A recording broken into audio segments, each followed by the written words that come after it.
నమస్తే. నేను మీ Gopi. Welcome back to మనం టీవీ. ప్రస్తుతం మనతో పాటు ఉన్నారు మా పొలిటికల్ ఎడిటర్ కట్టా కార్తిక్ గారు ఉన్నారు. ఆయనతో మాట్లాడదాం. నమస్తే అండి. నమస్తే గోపి. ఓకే. ఈ రోజు మధ్యాహ్నం ఒక సెన్సేషన్ న్యూస్ అయితే బయటికి రావడం జరిగింది. కాంగ్రెస్ పార్టీ ఎమ్మెల్సీ తీన్మార్ మల్లన్న ఆ పార్టీ నుంచి సస్పెండ్ అయ్యారు. ముందుగానే అతనికి షోకాజ్ నోటీసులు ఇచ్చినా సరే ఆ షోకాజ్ నోటీసులకి వివరణ అయితే ఇవ్వలేదు పార్టీకి. సో అందుకని పార్టీ సస్పెండ్ చేసిందంట. అసలు దేనికి సస్పెండ్ చేసింది మీ మాటల్లో? అంటే తీర్మార్ మల్లన్న ఈ మధ్య కాలంలో పార్టీ క్రమశిక్షణ పాటించకుండా పార్టీ నియమావళికి విరుద్ధంగా హ్మ్. ప్రవర్తిస్తున్నాడు. ఓకే. పార్టీ నిర్ణయాలను వ్యతిరేకిస్తున్నాడు. పర్టిక్యులర్‌గా ఈ మధ్య కాలంలో పార్టీ కులగణన చేపట్టింది అత్యంత ప్రతిష్టాత్మకంగా. యెస్. దేశంలో రాహుల్ గాంధీ ఒక నినాదం ఇచ్చాడు హ్మ్. కులగణన చేపట్టాలని. ఆ రాహుల్ గాంధీ నినాదంలో విధానంలో భాగంగా రాహుల్ గాంధీ యొక్క అడుగు జాడలో భాగంగా మేము ఈ పని చేస్తున్నామని రేవంత్ రెడ్డి ప్రభుత్వం చాలా ఘనంగా చెప్పుకుంది. హ్మ్. అయితే ఆ చేపట్టే కులగణన లెక్కల్లో బీసీల లెక్కలు తప్పుగా చూపించారు. ఉన్న బీసీల కంటే కూడా తగ్గించే ప్రయత్నం చేశారు. హ్మ్. కేసీఆర్ ఇంటింటి సర్వే చేపించినప్పుడు బీసీల లెక్క ఒకటే వచ్చింది. ఇప్పుడు మరొకటి వచ్చింది. 51% ఉన్నటువంటి బీసీలని 45% హిందూ బీసీలని. మళ్ళా మైనార్టీ బీసీలు వేరు. హ్మ్.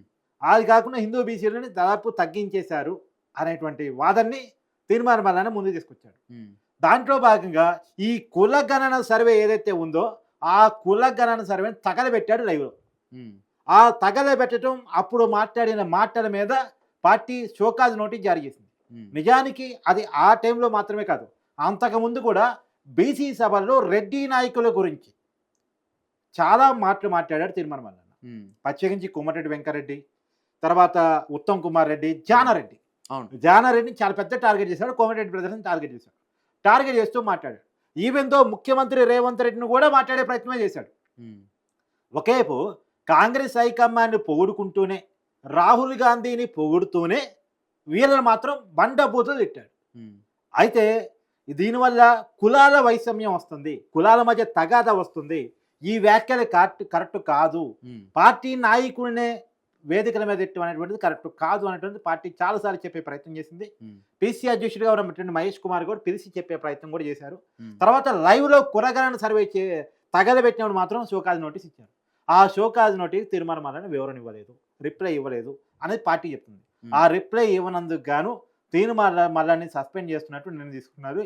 తీసుకుంది కూడా మేము కాదు, పార్టీ హైకమాండ్ తీసుకుంది అనేటువంటిది వాళ్ళు చెప్తున్నటువంటి మాట. హ్మ్. అయితే ఇప్పుడు చాలామంది నేను వార్తలు చూస్తూ ఉన్నాను. హ్మ్. ఇప్పుడు ఆ ఎమ్మెల్సీ పదం ఉంటుందా పోయిద్దా ఇవన్నీ చాలా మాట్లాడుతున్నారు. అవును. అది అవగాహన లేకుండా మాట్లాడమని నేను అంటాను. ఎమ్మెల్సీ పదం ఉంటుంది. హ్మ్.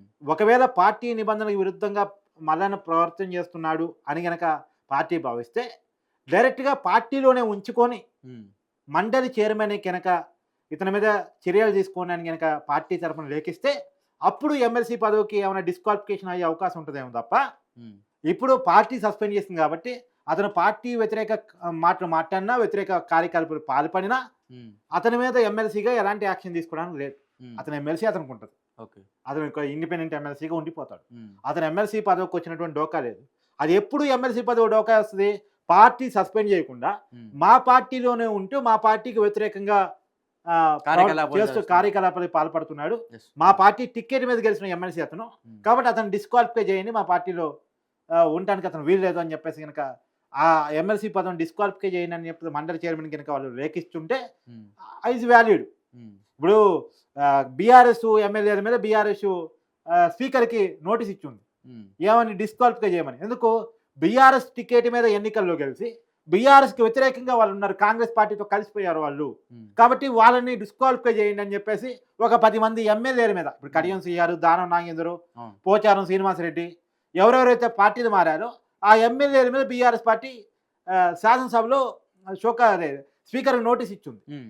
ఆ నోటీస్ స్పీకర్ ఎలాంటి చర్యలు తీసుకుంటే సుప్రీంకోర్టులో కూడా కేసు వేసింది. హ్మ్. అప్పుడు ఎమ్మెల్యే పదవులు ఉంటాయా పోవా ఉండవా అనేది ఒక చర్చ. అవును. కానీ ఇక్కడ ఆ చర్చ లేదు. చర్చ లేదు ఎందుకు? పార్టీ తీర్మానం మల్లన్నని సస్పెండ్ చేసింది. హ్మ్. ఇప్పుడు తీర్మానం మల్లన్న అనే వ్యక్తి కాంగ్రెస్ పార్టీ సభ్యుడు కాదు. కాంగ్రెస్ పార్టీకి తీర్మానం మల్లన్నకు ఉన్న బంధం తెగిపోయింది. ఇప్పుడు తను ఇండిపెండెంట్గా ఇండివిజువల్గా ఇష్టం వచ్చినట్టు మాట్లాడుకోవచ్చు. కానీ కాంగ్రెస్ పార్టీ తప్పు చేసిందేమో అని నాకు అనిపిస్తుంది. హ్మ్. ఎందుకంటే ఇప్పుడు తెలంగాణ సమాజంలో బీసీల శాతం చాలా ఎక్కువ. అవును. మొన్న జరిగినటువంటి ఎమ్మెల్సీ ఎన్నికల్లో కూడా బీసీ అభ్యర్థి బీసీ సంఘాలను అయితే అనేటువంటి మావిడి ఎరికిస్తున్న గెలుస్తాడు అనేటువంటి ప్రచారం కూడా నడుస్తూ ఉంది. హ్మ్. ఈ టైంలో బీసీ నాదం ఎక్కువ ఉన్నటువంటి సమయంలో పంచాయతీ ఎన్నికలు, ఎంపీటీసీ, జెడ్పీటీసీ ఎన్నికలు, మున్సిపల్ కార్పొరేషన్ ఎన్నికలు, జీహెచ్ఎంసీ ఎన్నికలు ఉన్నటువంటి సమయంలో ఈ కుల ఘర్షణ గనక కాంగ్రెస్ పార్టీ బాధపడుతుంది. ఎందుకంటే బీసీ లెక్కలు తప్పన్నది కొద్దిగా తీర్మానం అన్నది కొద్దిగా ఎస్టింగ్ మాట్లాడొచ్చు కాక, రెడ్డి తగాదా ఈ తగాదా రెడ్డి నాయకులను తోలనట్టం ఇవన్నీ జరగవచ్చు కాక.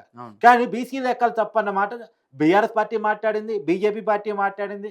వాళ్ళు ఇప్పుడు అడ్వాంటేజ్ తీసుకునే ప్రయత్నం చేస్తారు. బీసీల పట్ల కాంగ్రెస్ పార్టీ ఏదో తప్పు చేస్తుంది, బీసీని డిసోన్ చేసుకునే ప్రయత్నం చేస్తుంది, కాంగ్రెస్ అంటే ఒక రెడ్డిస్ పార్టీ అని ముద్రేసే ప్రయత్నం జరిగిపోతుంది. దానివల్ల బీసీది కనుక ఓట్ బ్యాంక్ దూరం అయితే ఎంతసేపుగా ఆ బీసీని ఎట్ట ఓన్ చేసుకుందామని బీజేపీ చివరని ప్రయత్నం చేస్తుంది. పాత ఓట్ బ్యాంక్ అయినా ఆ బీసీలు తమ వైపు ఎందుకు రారు అని బీఆర్ఎస్ పార్టీ కాపు కాచుకుని. సో బీసీల మీద అసలు కవిత నేను బీసీ ఉద్యమం చేస్తా అని చెప్తుంది. మరి కవితకి బీసీకి ఏం సంబంధం అంటే అది వేరే విషయం. కానీ ఆమె అయితే బీసీల సమస్యల తరఫున మాట్లాడుతూ ఉంటుంది. ఈ టైంలో బీసీ మాట మాట్లాడే పార్టీలో ఉన్నటువంటి తీర్మానం కనుక బీసీ నాయకుడిని సస్పెండ్ చేస్తే ఇప్పుడు ఆ పంచాయతీ ఎన్నికల్లో దెబ్బే కదా అనేటువంటిది ఒక మాట. మరి చూడాలి రాబోయే, ఎందుకంటే అతను ఖమ్మం, నల్గొండ, వరంగల్ పట్టభద్రుల ఎమ్మెల్సీగా ఉన్నారు. ఆ జిల్లాలో ఆయన కొంత ప్రభావం ఖచ్చితంగా ఎంత కాదన్నా ఉంటుంది. రెండోది బిగ్ వాయిస్. కాకపోతే మరి తీర్మానం మాటలు కరెక్టా తప్ప అంటే ఖచ్చితంగా తప్పే. ఖచ్చితంగా కులాల ప్రస్తావన తీసి కులాల మధ్య కొట్టాడు అంటే బీసీ లెక్కలు తప్పుగా రాశారు అని ఖండించడం వేరు, ఆ పేరుతో కొన్ని కులాలను దూషించడం వేరు. ఈ రెండు వేరు. ఇప్పుడు బీసీ లెక్కలు తప్పుగా రాశారు, అది బీసీలు ఇంకెక్కువ ఉండాల్సింది, తక్కువ వచ్చాయి అనే దాన్ని బీఆర్ఎస్ తీసుకొచ్చింది, బీజేపీ వాళ్ళు ఎట్టు తిట్టలేదుగా. వాళ్ళ కులాల ప్రస్తావన తీసుకొచ్చి ఇంకో కులాలను తిట్టడం చేయలేదు కదా. కొంతమంది లీడర్ని పర్టికులర్ కులానికి సంబంధించిన లీడర్ని తిట్టలేదుగా. ఇప్పుడు ప్రభుత్వం యొక్క తప్పును తప్పుగా చెప్పు. మనం కూడా చెప్తాం బీసీల లెక్కలు ఖచ్చితంగా తప్పు జరిగింది, ఎక్కడో తప్పు జరిగింది. మరి ఎక్కడ తప్పు జరిగిందో తెలియదు, తప్పైతే జరిగింది. ఎందుకంటే బీసీ లెక్కలు కరెక్ట్గా తేలేదేమో అనే అభిప్రాయం నాలో కూడా ఉంది కొద్దిగా. కాకపోతే అది చెప్పడం వేరు, అది కమ్యూనికేట్ చేసే పద్ధతి ఒకటి ఉంటుంది. అవును, అంటే కేవలం ఆ తీర్మానం ఏదైతే ఆ కులగణన సర్వే మంట పెట్టి కాల్ చేసి వాళ్ళ స్టూడియోలో వేసినప్పుడు ఆ పార్టీ కూడా దీని మీద సీరియస్ అయినట్టు చెప్తున్నారు. దానికి ఏమంటారు? ఖచ్చితంగా అదే సీరియస్ అయింది. దాని మీద షోకాజ్ నోటీస్ ఇచ్చింది, దాని మీద వివరణ ఇవ్వకపోవడం వలన ఇక సస్పెండ్ చేసింది. ఎప్పుడైనా ఒకటి గుర్తుపెట్టుకో, ఒక విషయాన్ని కమ్యూనికేట్ చేసేటప్పుడు దాన్ని మనం ఎలా కమ్యూనికేట్ చేస్తున్నాం అనేది కూడా ఇంపార్టెంట్. జనాన్ని రెచ్చగొట్టి కులాల మధ్య ఘర్షణలు తీసుకొస్తాం అంటే అది కరెక్ట్ కాదు. కాకపోతే దాన్ని ఏదో రకంగా సర్దు చెప్పుకునే ప్రయత్నం చేయాలి. ఆ విషయంలో ఉన్నాడు తీర్మానం అనుకున్న ఉద్దేశాలు ఏంటంటే బీసీ నాయకుడిగా ప్రొజెక్ట్ కావాలని ఉందేమో, ఎక్కువ మాట్లాడితే మంత్రి పదవి కూడా ఇస్తారనే ఆలోచన కూడా ఉందేమో, అతని మీద ఆ విమర్శలు కూడా ఉన్నాయి. అతని మీద మంత్రి పదవి ఇస్తారని కోరిక ఉన్నా అతనికి ఉందేమో. సరే వాట్ ఎవర్, అంటే అన్ని వైపుల నుంచి చూడాలి మనం, అన్ని వైపుల నుంచి చూడాలి. కాబట్టి నేనేమంటున్నానంటే ఏది ఏమైనా, కారణాలు ఏమైనా, వాస్తవాలు ఉన్నా లేకపోయినా ఈ టైంలో సస్పెండ్ చేయడం కాంగ్రెస్ పార్టీకి రాజకీయంగా దెబ్బ అని నా ఉద్దేశం. మరి ఎందుకు ఆ దెబ్బ తగిలే నిర్ణయాన్ని కాంగ్రెస్ పార్టీ తీసుకుంది? అసలే ఇప్పటికే రైతు రుణమాఫీ విషయంలో, రైతు భరోసా విషయంలో రైతు బంధు రైతు భరోసాగా మార్చారు. ఇప్పుడు కాంగ్రెస్ పార్టీ ఇస్తుంది రైతు భరోసా, ఆ పథకం పేరు. అంతకుముందు రైతు బంధు కేసీఆర్ పథకం పేరు, అది 10,000 ఇస్తుండేవాళ్ళు, ఇప్పుడు 12,000 ఇస్తున్నారు. కాబట్టి ఏది ఏమైనా అది కొంత ఇబ్బందికరమైనటువంటి విషయం అని నేనైతే అనుకుంటున్నాను. ఓకే అండి, థ్యాంక్ యూ అండి. Thank you.